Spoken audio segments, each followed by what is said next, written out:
ভাইরে ভাই, ওই দিন তো দুপুর দিকে আরিশাকে হসপিটালে দেখতে গেছিলাম। তো তারপর বিকাল 3টার দিকে আমরা আরিশাকে নিয়ে একটু বের হয়ে যাই। তার কারণ হইতেছে যে আরিশাদের কাগজ বের হয়েছে, মানে সৌজন্য ওঠানোর ডেট আজকে। তো তার কারণে ডক্টরকে ভাইয়া বলে দেন আমরা আরিশাকে কিছুক্ষণের জন্য কস্তুরবাতে নিয়ে যেতেছিলাম কাগজ ওঠানোর জন্য। তো হসপিটাল থেকে নেমে দেন আমরা ওইখান থেকে হইতেছে 15 নম্বর বাস দিয়ে এখন আমরা ব্রিনোলে চলে যেতেছিলাম।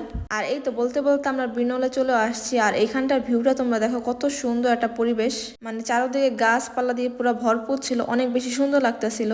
তো যাই হোক, এখন আমরা এখান থেকে হইতেছে 13 নম্বর বাস দিয়ে ব্রিনোল থেকে হইতেছে প্রিন্সিপে চলে যাব। প্রিন্সিপে হইতেছে কস্তুরার মেন অফিস, তো আমাদের ওইখানে যেতে হবে এখন। আর বাহিরে প্রচুর পরিমাণ রোদ ছিল, মানে আমাদের গা পুরা পুরো যেতেছিল, এমন একটা অবস্থা হয়ে গেছিল। তো তারপর আমরা ওইখান থেকে কাগজ উঠিয়ে দেন এইদিকে আমরা একটা রেস্টুরেন্টে চলে আসি খাবার খেতে বিকাল দিকে। তো এখানে হইতেছে আমরা 2টা পিজ্জা অর্ডার দিয়েছিলাম, সাথে হইতেছে ফ্রেঞ্চ ফ্রাইও ছিল।